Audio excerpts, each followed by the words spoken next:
We have three great companies doing somewhat different variations, but they're all looking very good. From the beginning of the China virus, all nations have understood that our top priority must be to develop a vaccine as quickly as possible to end the pandemic and get life back to normal.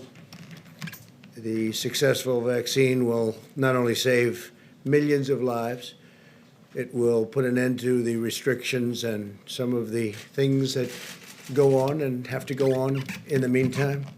Today, I want to discuss the historic progress we're making to deliver a safe and effective vaccine in record time. And there's never been anything like this ever in our history. There's never been in history, period, world history. Since January, America's brilliant doctors and scientists have been working around the clock. These are the best medical minds in the world by far, and the vaccines are going through the gold standard of clinical trials and very heavy emphasis placed on safety. 3 vaccines are already in the final stage. Joe Biden's anti-vaccine theories are putting a lot of lives at risk, and they're only doing it for political reasons. It's very foolish. It's part of their war to try and discredit the vaccine now that they know that we essentially have it. We'll be announcing it fairly soon. As part of Operation Warp Speed, my administration's manufacturing all of the most promising vaccines in advance. And actually, it'll be fairly long in advance. As soon as a vaccine is approved, the administration will deliver it to the American people immediately. Distribution will begin within 24 hours after notice, and the general, I think those are the words specifically you wanted us to use. Yes, Mr. President. Within 24 hours, you're all set to go, and massive amounts will be delivered through our great military, and the general is one of our best, and he is ready to go. We'll have manufactured at least 100 million vaccine doses before the end of the year, and likely much more than that. Hundreds of millions of doses will be available every month, and we expect to have enough vaccines for every American by April. And again, I'll say that even at that later stage, the delivery will go as fast as it comes. They can deliver. They're very good. Best, I think, probably the best in the world. The estimates I'm providing today are based on the manufacturing that's in process, and that's in process immediately right now. We've already exceeded our ambitious goals under the Defense Production Act contracts that we've secured. We may even get far above these numbers. The numbers that I'm telling you today, I think we'll exceed them very, very substantially. And I think that also includes distribution. I think distribution will go even quicker than most people think. I'm relying on our military. Everything I've done with our military has worked out very well. In a short time, we'll have a safe and effective vaccine, and we'll defeat the virus. Interestingly, as I was saying, that go very well, just like what we did with our military with respect to ISIS went very well, long ahead of schedule. They have been incredible in working with me. Let's go to Puerto Rico, because Puerto Rico's been hit very, very hard by a lot of different storms, and they're great people. It's a great place. I know it well. Great place. Today, my administration's making the largest emergency relief award in history to rebuild Puerto Rico's electrical grid and educational system. We're awarding $13 billion to permanently repair and replace thousands of miles of transmission and distribution lines that should have been done many years ago. This was beyond even the storms. This was just age and a lot of the salt. The salt from that ocean is a killer for electrical stations and power generation systems. But on top of the salt, you had these massive storms or hurricanes come in. And Maria in particular was a disaster. But for many years, they've been trying to get this done, and they have had the political willpower in Washington to get it done, so we're going to get it done for them. We're also going to be bringing back very, very major amounts of medical work. You know, we used to have pharmaceutical manufacturing at levels that few places had, and a lot of it's left Puerto Rico, and we're going to bring that back, especially now since our emphasis is going to be making our product. So we're going to bring pharmaceutical manufacturing back to Puerto Rico. A lot of it left over the years, over a long period of time. It's been leaving and going to China and other places. So we're bringing all of that back. This was done in previous administrations. I'd like to just point out, we've done more for Puerto Rico than anybody, and this is just an example of it, but we've done more for Puerto Rico by far than anybody. We'll also be launching a major effort to repair and renovate the schools across the island. Following Hurricane Maria, my administration immediately deployed the full power of the federal government to bring the electric grid back online so they could at least temporarily, and it certainly wasn't a permanent fix. It was ripped to shreds, but a lot of that was ripped to shreds long before even the storm came in. For many, many years they've been trying to do it. But we wanted to restore water supplies, and we did make emergency repairs to critical infrastructure, which we took care of, and saved countless lives, which we did. FEMA's response in Puerto Rico included the longest sustained air mission supplying food and water in American history. We supplied it for long after the hurricane was gone, the largest disaster commodity distribution mission in U.S. history, and the largest sea bridge operation in federal disaster aid U.S. history. My administration's also pre-positioned vast quantities of relief supplies for the future disasters. But unfortunately, Puerto Rico's in the way of a lot of different storms, a lot of hurricanes, and the island is now stocked with nearly 8 times as much drinking water and 13 times as much food as it had before I took office, so they're ready to go if something should happen. They got brushed by a storm recently, but they're in a good position. So we're going to bring back medical distribution and manufacturing to Puerto Rico, and at a level far greater than it was before. And it's been emptied out. It's been largely left the island for many years.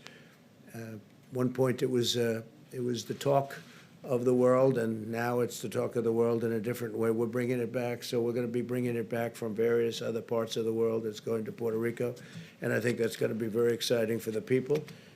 And we're undertaking the largest federal investment in Puerto Rico's history. So you have a lot of, I have a lot of friends in Puerto Rico, and I've told them about it, asked them about it. Conceptually, what do you think? And they're very excited. I just want to say, by contrast, Biden's devastated the island of Puerto Rico. Joe Biden, what he's done to Puerto Rico, meaning the past administration, is devastating. In 1996, Biden voted to eliminate a critical tax provision that had allowed Puerto Rico to become a dominant player in global pharmaceutical manufacturing. That's what happened. When Biden voted to repeal this provision, the pharmaceutical industry was ripped out of Puerto Rico. All incentive to stay there was taken away, and all of the jobs went to China and other places, but mostly to China. That's what happened. This was done with a vote of Biden. This was even before the Obama administration. This was early on, but so sad that was done. And then Obama came in, and it got worse. So for the people of Puerto Rico, they were a disaster for you. And I have to say, in a very nice way, a very respectful way, I'm the best thing that ever happened to Puerto Rico. Nobody even close. But as a result, the island's economy, under the previously mentioned names, it just absolutely cratered. Biden's vote also left the United States at the mercy of foreign suppliers for essential medicines, putting our national security and our health at risk. We had a tremendous industry potentially going to Puerto Rico, and they just absolutely cut it short with bad votes and took all the incentive away, and it went to other places, faraway lands. So they really, in a sense, were voting to destroy Puerto Rico, and we're bringing Puerto Rico back, and we'll have it done fairly quickly. And the $13 billion is that's a tremendous amount of money, but it's a very important amount, and I think you're going to see something terrific. And it's very exciting. To me, what the most exciting is bringing the whole pharmaceutical industry back. We've spoken to various companies, and they're willing to go there. They want to have a little bit of help, but they're willing to go to Puerto Rico. And Puerto Rico is going to be very exciting what's going to happen. They were on the verge of doing it, and they took away all the incentives. I don't know how that was allowed to happen, but they allowed it to happen. That was very, very bad for Puerto Rico and the people of Puerto Rico. That was done by Democrats, and a Republican is bringing it back. So with that, we can take a few questions, and we are, again, very advanced on the vaccine.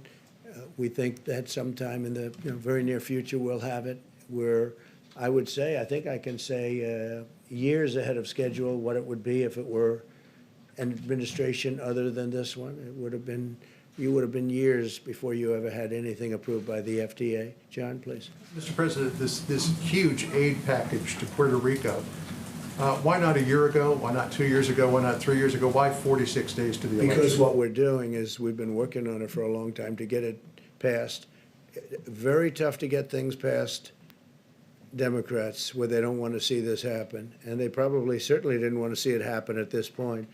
But it's a big package. It's a great package. And I think the most exciting part of the package isn't necessarily the billions of dollars. It's going to be what we do with the pharmaceutical industry. We're going to get them back into Puerto Rico. They liked being there, but they changed the tax situation. They ripped it out. So they really ripped apart the island, and we're going to bring it back, John. It may be simply coincidental, but it does coincide with the big push for Puerto Rican voters that the Biden-Harris campaign. Yeah, I think that that's, well, they can't do anything. Look, the Biden-Harris campaign, what they did, they hurt, I've gone through it, and whether it was President Obama or Vice President Biden, they were a disaster for Puerto Rico, a disaster. And what we're doing and what we've done, but what we're doing is something that will be fantastic for many years in the future. Bringing back the pharmaceutical industry, manufacturing in Puerto Rico is what they've wanted for years, and we're doing that in addition to the $13 billion. Yes, please. Mr. President, I think I heard you right saying that you said that you expect to have enough vaccines for every American by April. So as we sit here in mid-September, and there have been questions about the timeline, can you walk us through now and the beginning of April to which every American can have a vaccine? Sure, and I think we may exceed those numbers even. Scott, do you want to discuss that quickly? Sure. As has been said many times.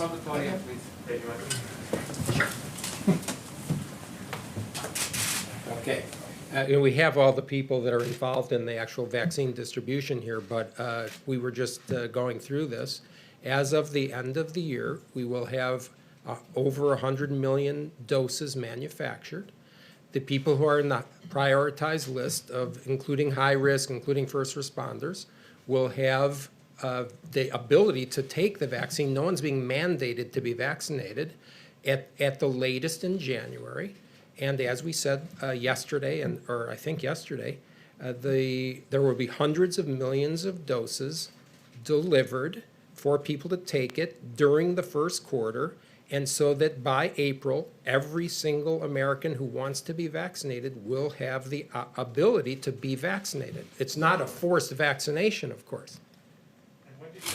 Dr. Fauci said today, basically echoed Dr. Redfield's comments that Q2, Q3, some point the summer of next year, the entire country potentially, or at least as many Americans that need to be vaccinated, will be vaccinated. Is that the timeline?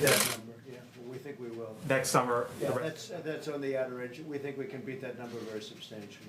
And on TikTok, sir, if you don't mind, the Commerce Department essentially gave you a runway today to strike a deal after the election.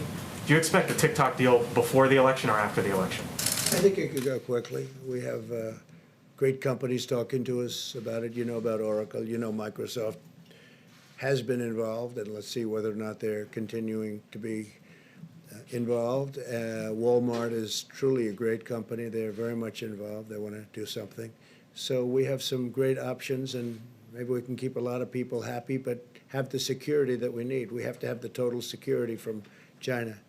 We're not going to do anything to jeopardize security. At the same time, it's an amazing company and very, very popular.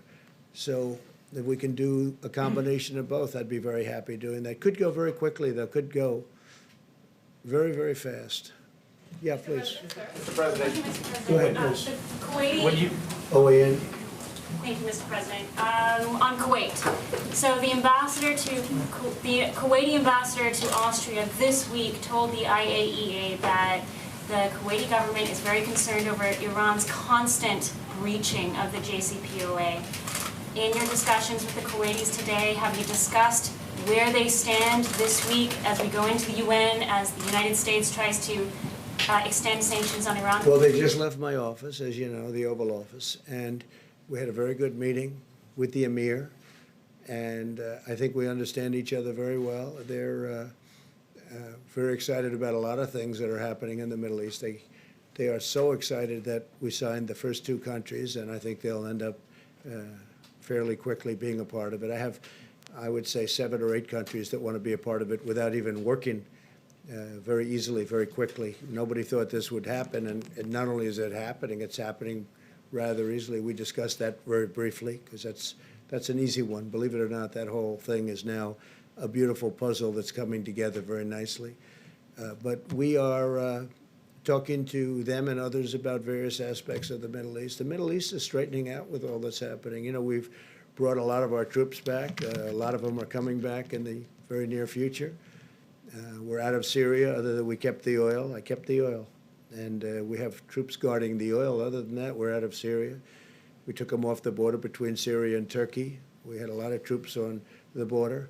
Ultimately, we got it down to 50, and I thought they were in great danger. When you have 2 armies sitting there looking to fight, and you have 50 people in the middle, I don't care who you are, even if you're the U.S., those 50 people are in great danger. We took them out.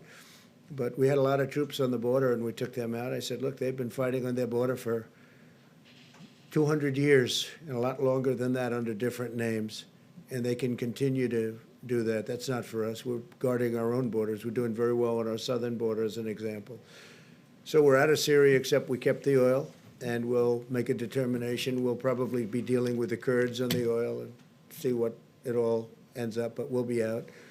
And very importantly, we're down to very few soldiers in Iraq, and we'll be down very shortly over the next couple of weeks to 4,000, less than 4,000 in Afghanistan. And then we'll make that final determination a little bit later on. We're dealing very well with the Taliban. They're very tough, they're very smart, they're very sharp. But, you know, it's been 19 years, and even they are tired of fighting, in all fairness. And we really served as a police force, because if we wanted to do what we had to do, we would have fought a lot differently than they have over the 19 years. They didn't fight it properly. They were police, okay? They're not police, they're soldiers. So there's a difference. The police, nobody has more respect for police than I do, but they have to do their own policing. So we're having some very good discussions with the Taliban, as you probably heard. It's been public. And but we'll be down to, very shortly, we'll be down to less than 4,000 soldiers. And so we'll be out of there, knowing that certain things have to happen, certain things have to be fulfilled. But 19 years is a long time, 8,000 miles away. 19 years is a long time. And the Middle East, the whole Middle East equation, if you look at what's happened, if you've looked at the stupidity of decisions that were made, including the deal that was made, I mean, take a look at what happened with Iran. Had that deal stayed, had I not broken that deal, you could have never done the deal that I'm doing now, where all the countries are pouring in. And I had 2 calls this morning with countries that want to know, when can we go into the deal? They want to go. It's not that we're giving anything. They want security. They want peace. And they're really tired of fighting. It's incredible. They're tired of fighting. They've been fighting for so many years. They're tired of fighting. Thank you very much. Mr. President. Mr. President. Mr. President, a question on the vaccine, but first on Puerto Rico. I heard you many times over the past couple of years saying that Puerto Rico got too much money. I mean, just last year you said Puerto Rico is one of the most corrupt places on earth. Well, talked that's about true. how Congress had That's sent true. too They much have money. John, But you said never again. You said Congress gave too much money to Puerto Rico. Why now are Because we're you? building it up as a great medical, pharmaceutical manufacturing area. where, we're going to be taking back a lot of the business that we let go for years. And we're going to bring it back. They were very good at it. They did a fantastic job, but they destroyed it with their tax policy. They made it impossible for people to stay, so people went to China mostly and to other countries. Puerto Rico has been very corrupt in terms of its politicians. You see that. They're one after another. It's been unbelievably corrupt. And we're studying that and working on that. And we think we have a good group of people who are working very well with the politicians right now.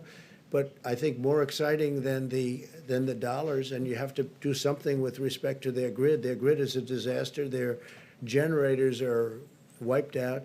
And they've been wiped out for years, long before Maria came. They've been wiped out for years. So if we can build Puerto Rico back into a pharmaceutical manufacturing area, we're going to designate it as such. I think it'll be unbelievable for Puerto Rico, unbelievable for the people of Puerto Rico, and we can make it very successful. And a larger question on the vaccine and on other issues regarding the experts in your government.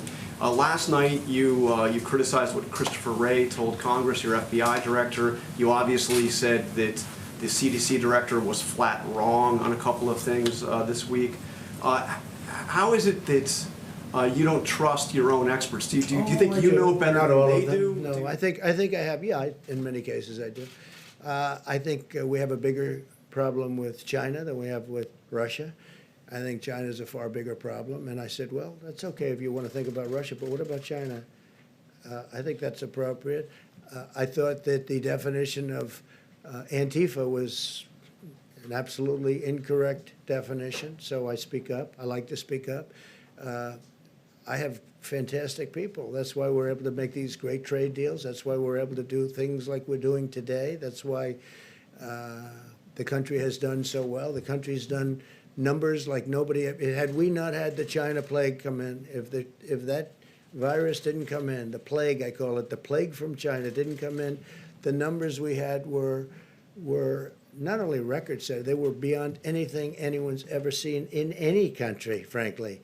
Now, we closed it up, and now we're opening it up. And by the way, the Democrats ought to open up their states, and they ought to open them up fast, John. The faster the better, because they're hurting their people. A lot of damage done with these extended shutdowns. But we saved millions of lives by doing it the way we did it. And now we're opening it up, and you see the kind of numbers, the manufacturing numbers, see the retail numbers, you look at the employment numbers. They're setting records. It's an incredible thing that's happening. Had the plague not come in, we would have been right now at a level that nobody's ever seen before. Nobody's ever seen. But even before, it was at the highest stock market, best unemployment numbers and employment numbers. We're up to 160 million people, just short of 160 million people employed. We were never close to a number like that. And now we're doing it again. And next year, we will have a great economic year. I think one of our best. Yeah. What Ray said about white supremacists, did you? The Postal Service had planned on sending 650 million face masks to Americans back in April. That never happened. Why not? And was it because I don't know. I don't run it, to be honest. That's run, as you know, that's run by a commission, and they run it. I think, frankly, if they would raise the price of packaging, you'd end up making a lot of money or breaking even or doing something. The post office has been a mess for many, many generations, but for certainly decades, and it loses a lot of money. It's always lost a lot of money.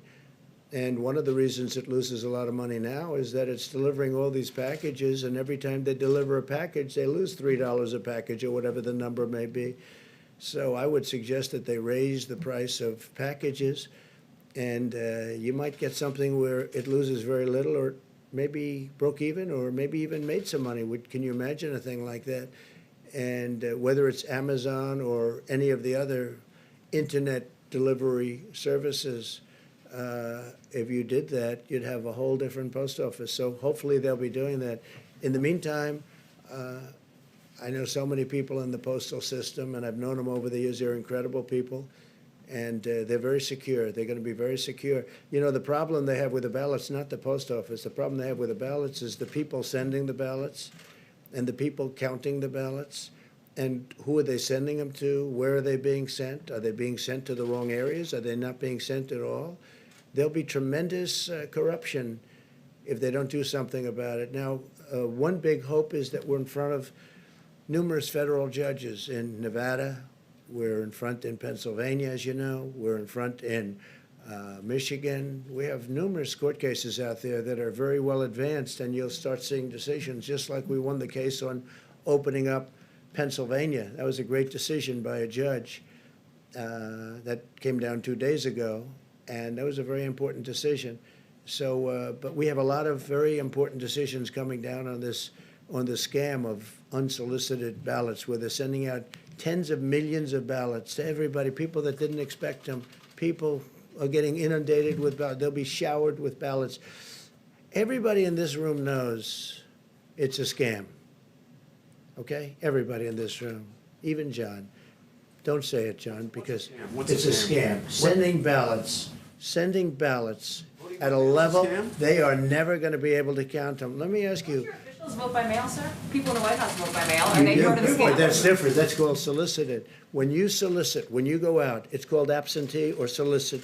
When you go out and you request a ballot, you want to say, I want to vote because I can't be in Florida or I can't be someplace. You request. So you're sending something in. It's handled professionally. They send it back.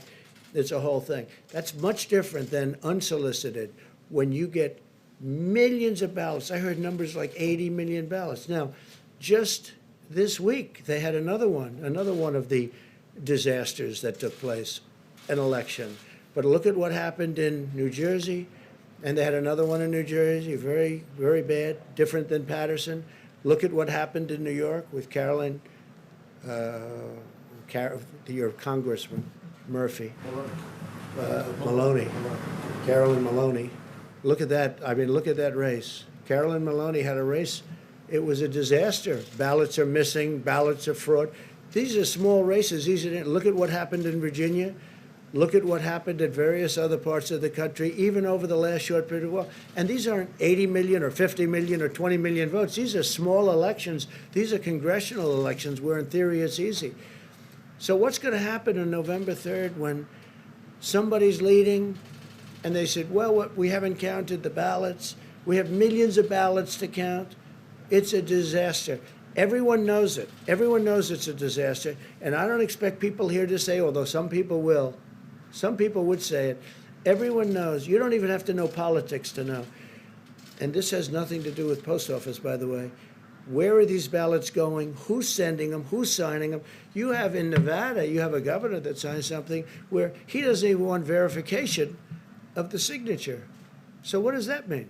So he doesn't even want verification of the signature. So I think it's going to be a terrible time for this country, and we're counting on federal judges to do a great constitutional job when they're right now analyzing it. Many federal judges, like I think 5 or 6, but many federal judges, I can tell you in Pennsylvania, big, in Nevada, very big. I believe it's in front of a judge in Michigan. We have a lot of judges have not yet ruled on this, but if it's ruled in a different manner, or it's ruled where these millions and millions of unsolicited people that aren't even asking, there's such a difference. You write in, you ask, they send it to you, you sign it, you send it back, that's perfect. That's absentee. There's nothing like going to the voter booth, by the way, nothing, where they check you as you go in. There's nothing like that. But that's absentee, that's okay. But the scam of sending millions and millions of ballots, and you know who knows this better than I do? The Democrats. They know it's going to be a mess. They know they're going to be millions of missing ballots or tremendous numbers of missing ballots. You could be talking about large percentages of these ballots are going to be missing. There's going to be fraud. It's a disaster. And everybody, and it'll be a lot easier for me not to bring it up, but everybody knows I'm right. And you don't have to know a lot about elections. You don't have to know a lot about politics. This is going to be the scam of all time. And hopefully the federal judges, all respected, all highly respected, hopefully they'll be able to see this clearly and stop it. Okay, thank you very much, everybody. So I want to congratulate Puerto Rico, and I think you're going to have a great period of time. I think you're going to see a rebuilding of Puerto Rico. Thank you very much. Is it still a scam if you win, sir? Investigation. How do you get the vaccine to marginalized communities?